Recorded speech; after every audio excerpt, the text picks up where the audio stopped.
Well, the first thing I want to say is John lied to me.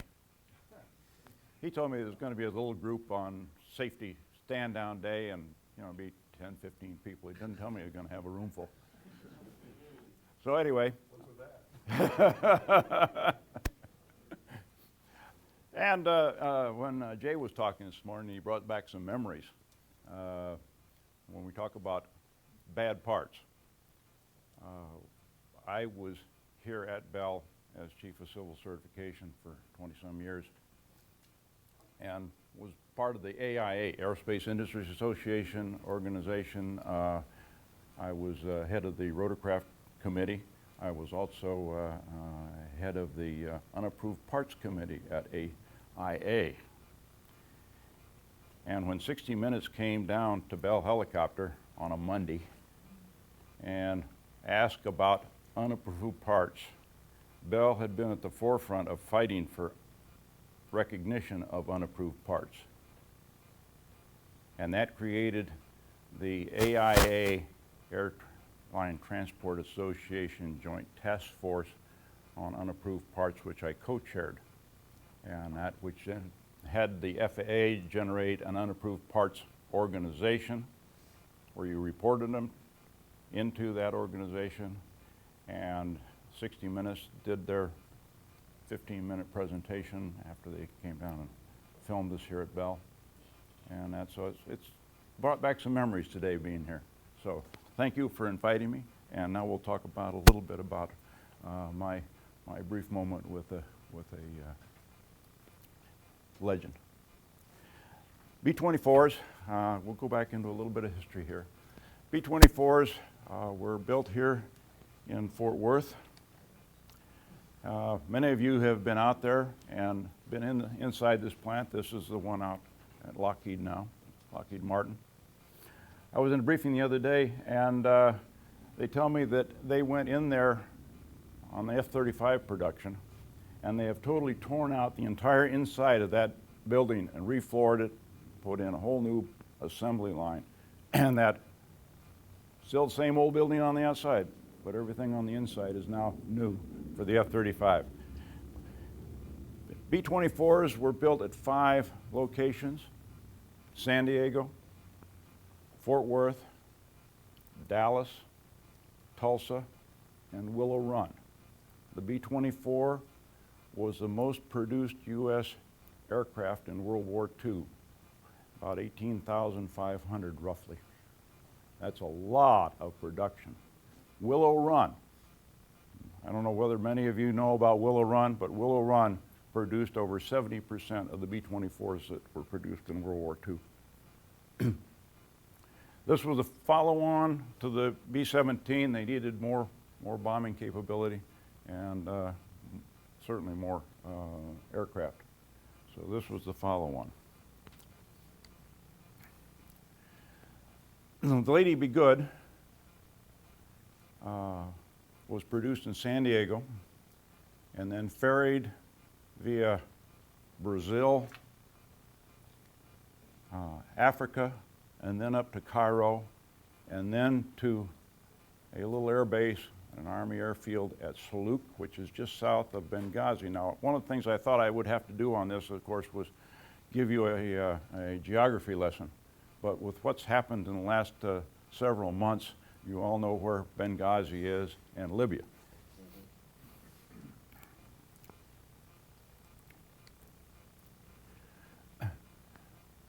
This aircraft was assigned to mission. It arrived there in March of 1943 and went on its first mission on April 4th, 1943. The mission was to bomb the harbor at Naples here. The aircraft were to fly this basic course and then, of course, return to Benghazi. The aircraft started the departure roughly mid-afternoon. It was a 25 aircraft mission, and 9 out of the 25 aircraft returned to base because of mechanical problems. Here's the crew. They arrived in March This was their first mission. This was not the crew that ferried the aircraft to Libya, but they were assigned to the Lady Be Good for this mission on April 4th. Very first mission, roughly 26, 25, 24-year-olds.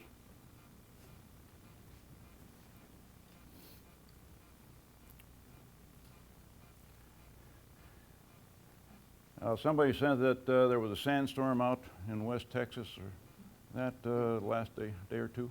Well, this is typical sandstorm in Benghazi, in Libya.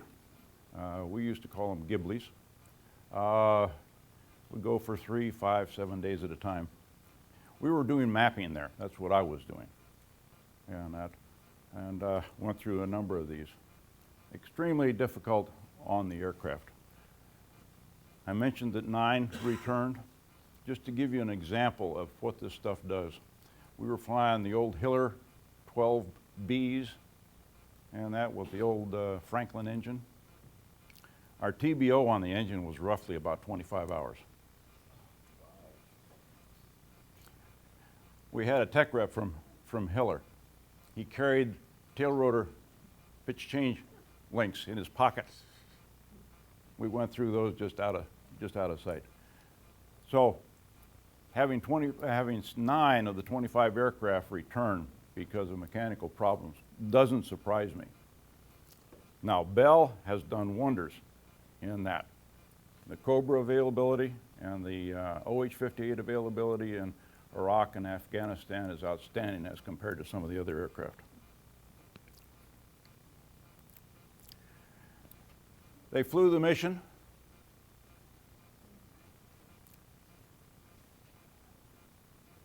They never joined up with the group as best I can determine. So it was basically a single ship flight. They didn't drop their bombs on Naples. They dropped their bombs after overflying Naples for whatever reason, we're not sure. But during that mission, at about midnight, there is a reported call to the base in Benghazi asking for a DF steer. Well, because of the radio restrictions at the time, Benghazi didn't reply. But even if they had, because this is the first mission, young, inexperienced crew, they probably would not have helped it that much. For you that are not familiar with a DF steer,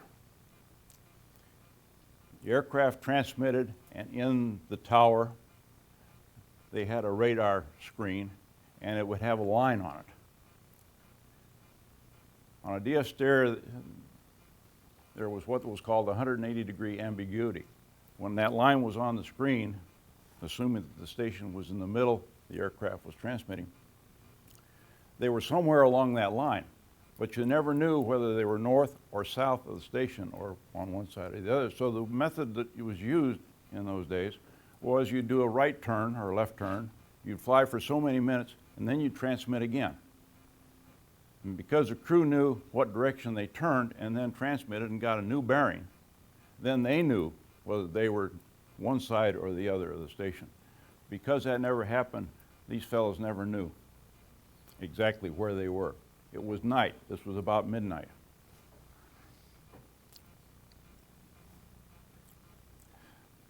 They actually did a pretty good job of navigation here, because here was Naples. If you draw a line right across Benghazi, here's where the aircraft is, 440 miles beyond Benghazi to the southeast.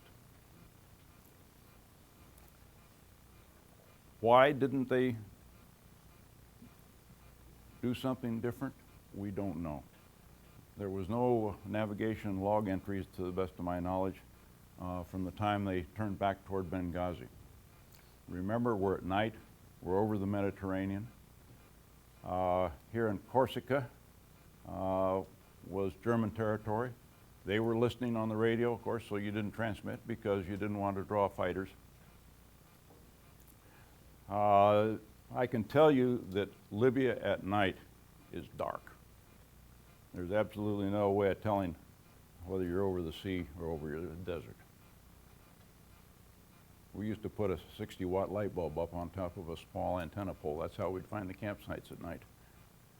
Just look, you can see that 60-watt bulb for miles.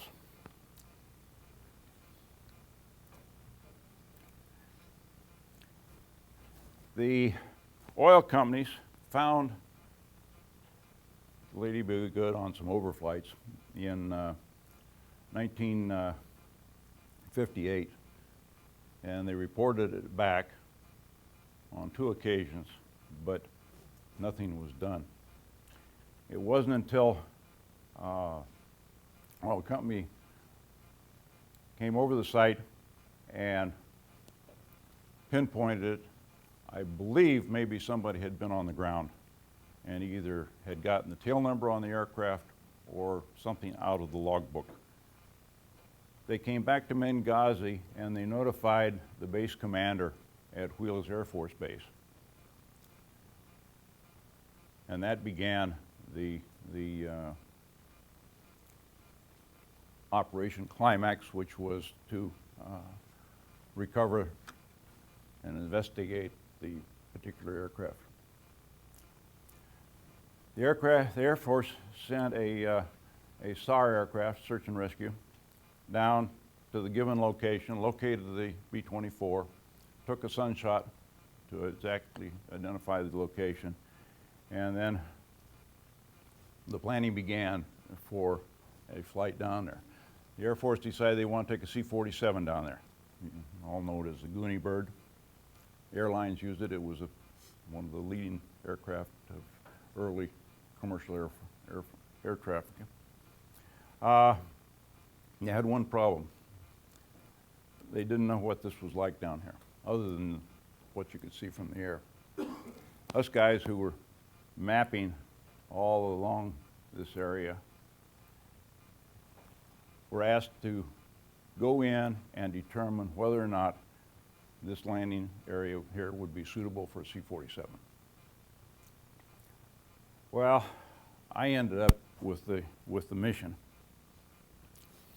And at the proposal was that we would fly, we were taking an L-19, which we'll see in a picture in a second, fly an L-19 down here. We'd pick up one of the field aircraft. We had a base right here at what was called Marble Arch. We would then fly down to a mobile camp down here at Allegheny. And then the proposal was that I would fly from here across the Sand Sea of Colenso and then turn south, doing an off-course correction. That's being lost in a known direction. I'd turn south to a place called Blockhouse Rock. And then the Lady Be Good was about 50 miles at about 150 degrees. Well, flying down here, we used an awful lot of oil in the L-19, so we radioed back to Wheelers and asked the C-47 to bring us, some additional oil and some spark plugs. And we flew with oil and spark plugs in our aircraft all the time, because you use oil, the spark plugs are foul. You took a grease pencil, let it idle on the fouled mag, marked the exhaust pipe, and the one that didn't melt was the one that had the bad plug, so you change plugs. No. It was not unusual. It's just one of those things you live with. So, the Air Force came down with their C-47, bought us some oil. Here we are at the airplane at the mobile camp. And this guy is 50 years ago and about 50 pounds lighter. But they changed the plugs, put new oil in it. I flew it around the mobile rig a couple of times, and the Air Force lieutenant colonel that was with me, because I, as an Army aviator, couldn't determine whether or not a C-47 could land on the desert and needed an Air Force guy. So he got to ride with me. So we took off, and we changed the plan. I wasn't going to get lost in a known direction. The Air Force Goonie Bird did racetrack pattern ahead of me, and we just followed him to the Lady Be Good, which made things a whole lot easier. Now, about an hour into the flight, I noticed that the oil pressure was going down. So the colonel and I had a little talk about it. You know, are we losing oil? Has the gauge gone bad? You know, we got two choices. We can either land or continue to fly until the engine quits. Well, we knew that the Goonie Bird could not land in the San Silencio. So that made the decision really quite easy. We continued to fly until the engine quit. Luckily, the engine continued to run all the way to Lady Be Good. This is what we saw when we got there, was this aircraft in the desert.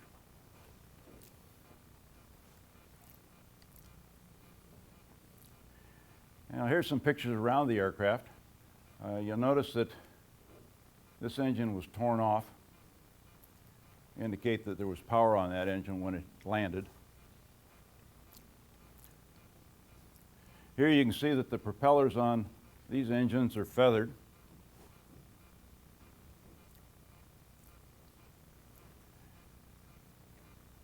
The aircraft, as you saw, broke just after the main wing. That was a weak area in the B-24. When we got in the cockpit, we looked at the cockpit. The engines obviously had been shut down and feathered. When it got down to a single engine, the aircraft basically went into a spiral. You couldn't maintain altitude with a single engine, so everybody bailed out.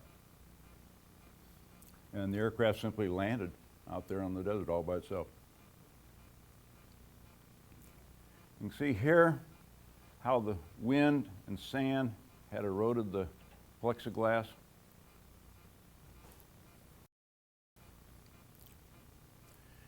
.50 caliber guns looked almost brand new. This is dry. I mean, really dry. And so, other than the erosion of the plexiglass, the guns were still armed. There was no bombs on the aircraft, so they had dropped them into the Mediterranean on their way back, reduce weight. And this is interesting. This is where the life rafts went. We don't know whether they deployed the life rafts when they bailed out, or whether somebody had come by and taken the life rafts. This is the Goonie Bird that we flew. We don't know how hot it was that day. Now remember, this is in May in the desert in North Africa. I can tell you that all of the OAT, the outside air temperature gauges, were pegged. So it was somewhere around 135 degrees.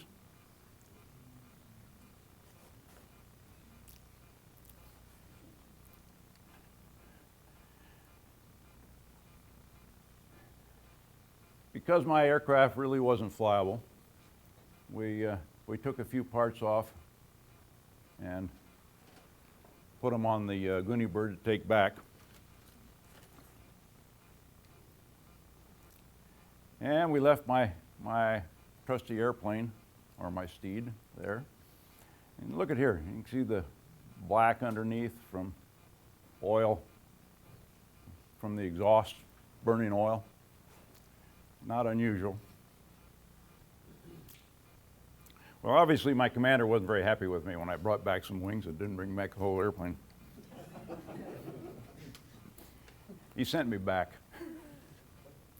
I will tell you that a C-47 will take an L-19 minus its wings and tail, and also the little red light that was on the bottom, which was a rotating beacon. It fits in the door. So that aircraft went back to Germany and was rebuilt and may still be somewhere out there today. An interesting thing, though, occurred. We got to the aircraft and spent the night.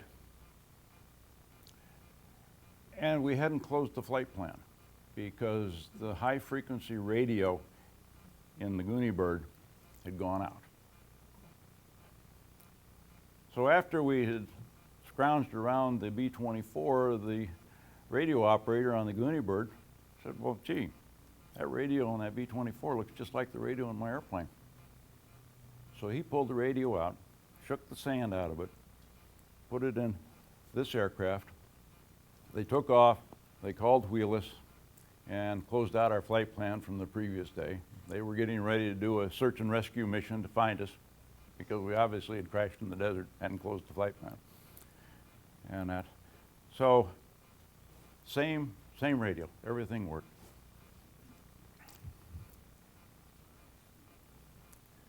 The aircraft continued to sit down here for a number of years. Now remember, this is out in the middle of nowhere, so there's really not much traffic. Oil companies were doing oil exploration, and a few base camps around that area had flown over to the Lady Be Good. The British ran desert maneuvers out of Tobruk, and that for desert training. They had come by a few times. Canberras had overflown it several times from their air base at El Alamein, and that. But it was getting to be kind of derelict. In 1996, the Libyan government went down and recovered the aircraft and took it to Tobruk. And that's, to the best of my knowledge, where it resides today, in Tobruk in Libya. Let's talk about the people now, the crew. Crash site here, 440 miles. They bailed out and were actually within about 12 miles of the landing site of the B-24. It just circled around and descended and landed in the desert.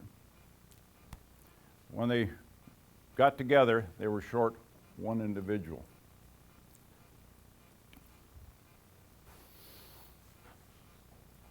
We looked closely around the aircraft and found nothing.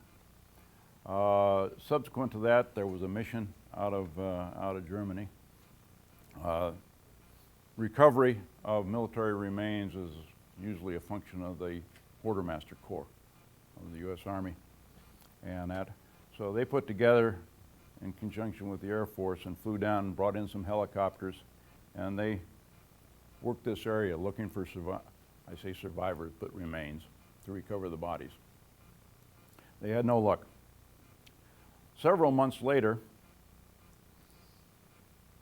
they found 5 bodies grouped together. And they found a notebook that detailed their trek northwest to try and walk to help. And it just didn't exist. That is very, very desolate country out there. The oil companies, they put up together another search mission here, and they found one more crew member. Later, the oil companies found 2 more farther north. In fact, they actually walked, the farthest man walked 132 miles on a canteen of water or less. That's amazing.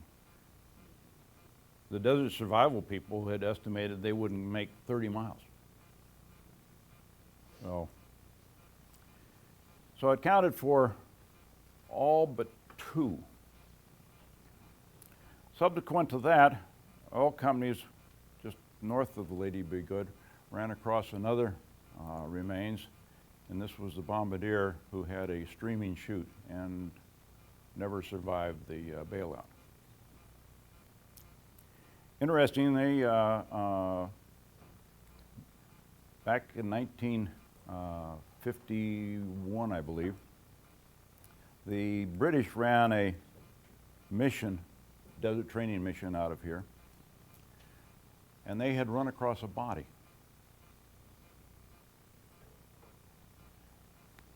Sometime later, and I mean real later, it was brought to the attention of one of the authors. There's two books that I know of. One is The Lady Be Good, and the other one is The Lady's Men. Brought it to the author of The Lady's Men, that particular item. In a couple of years, he stopped by England and visited with the individual who had written him about it. And he had some pictures. And from those pictures, they took it to a forensic individual. And we believe that that body was the last remaining crew member from the Lady Be Good, and this was in 2002 that was finally put to rest. So they had recovered all of the bodies from the Lady Be Good.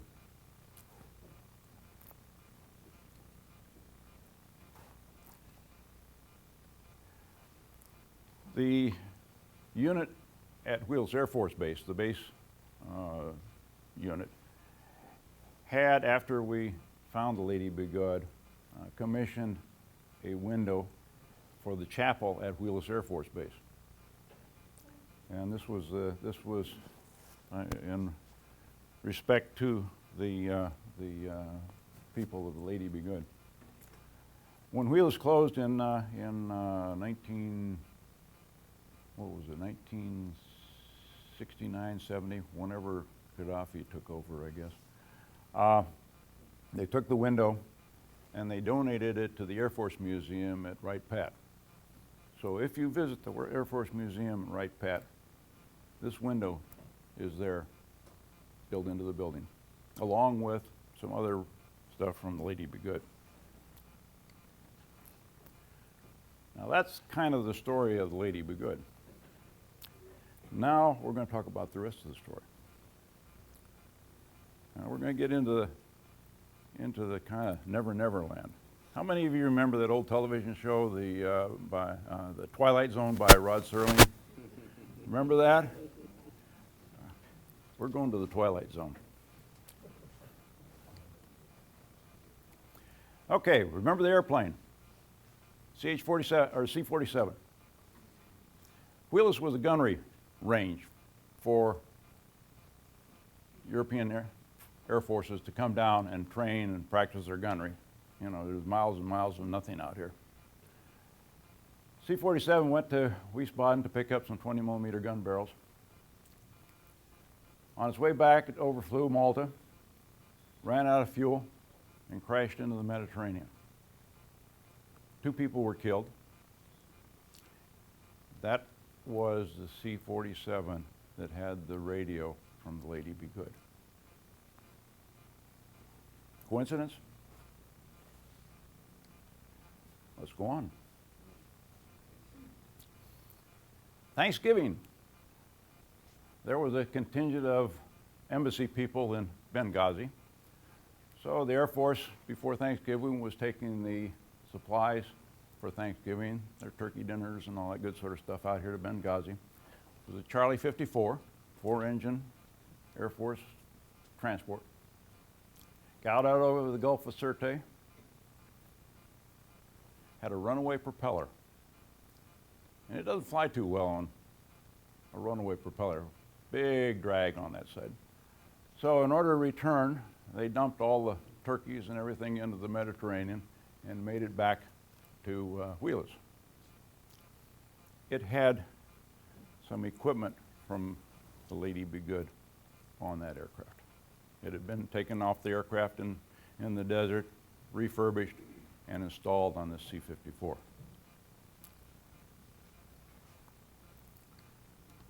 Are we there yet? After Christmas, we brought all our, like I say, when I was there, we were basically surveying from here to here. And at Christmas time, we brought all our people back in from the field. So we're all at Wheelus, go through New Year's Day, and now we're deploying back. We had 3 otters in the unit. They departed Wheelus with the people to go back. And by this time, we had closed our supply point at Marble Arch and had moved up here to Burka 2, which is just on the south side. It was on the south side of Benghazi. So it's about a 500-mile flight. So the first aircraft had an Air Force guy on it who maintained the radio beacon at Maserati. So he landed there to drop off the Air Force guy. The other 2 aircraft continued down to here, where the Coast Guard, U.S. Coast Guard, had built a Loran station and had several coasties on there, plus mail, and that. So they stopped there. Meantime, the other aircraft came, said, "Hey, I'll see you in Benghazi," and went by them. When these aircraft got to Benghazi, the first aircraft was not there.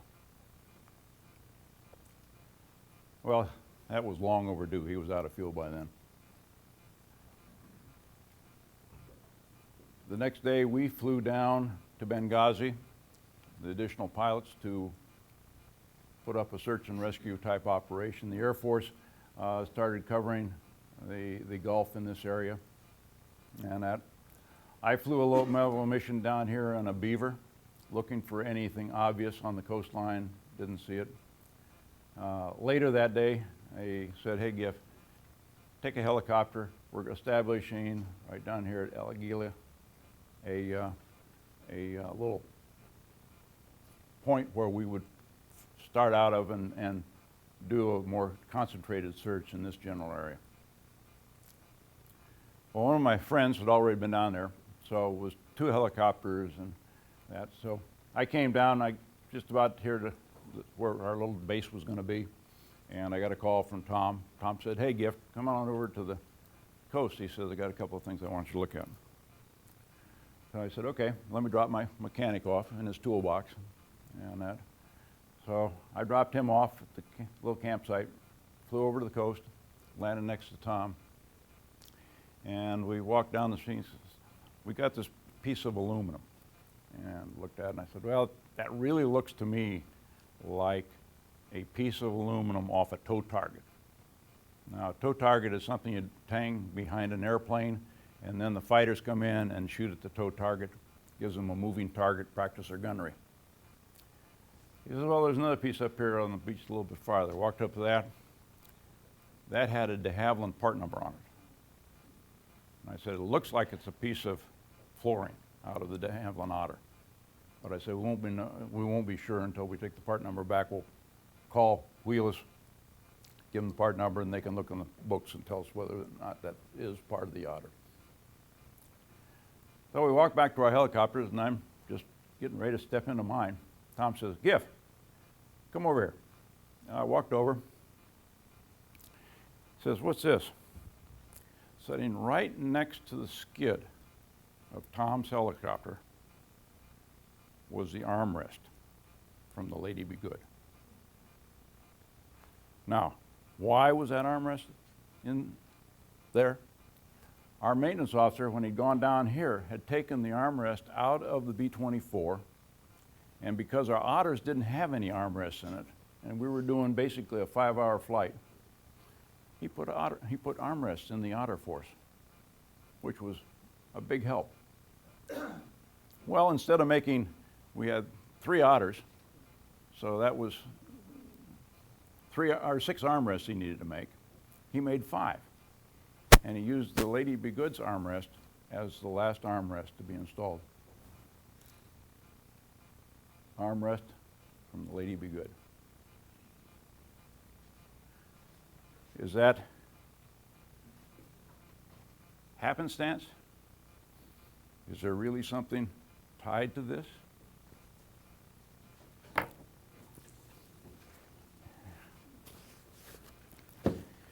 Well, I took several instruments out of the Lady Be Good.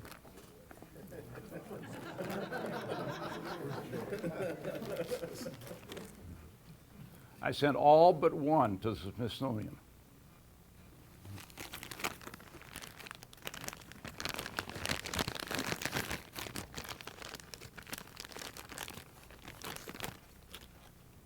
What you're looking here is a G meter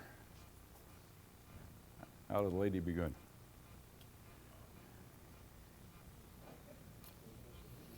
Did you fly up here? Can I put this in my Now, some of you know I'm building an airplane. I can assure you there is absolutely no instruments from the Lady Be Good in my airplane. I didn't name it. That was the name on the side of the aircraft. So who made it? Huh? Who was the manufacturer of it? Of the name? Yeah, Lady Be Good. Who manufactured that one? Consolidated Vultee. It was consolidated, I think, at the time of manufacturing in San Diego.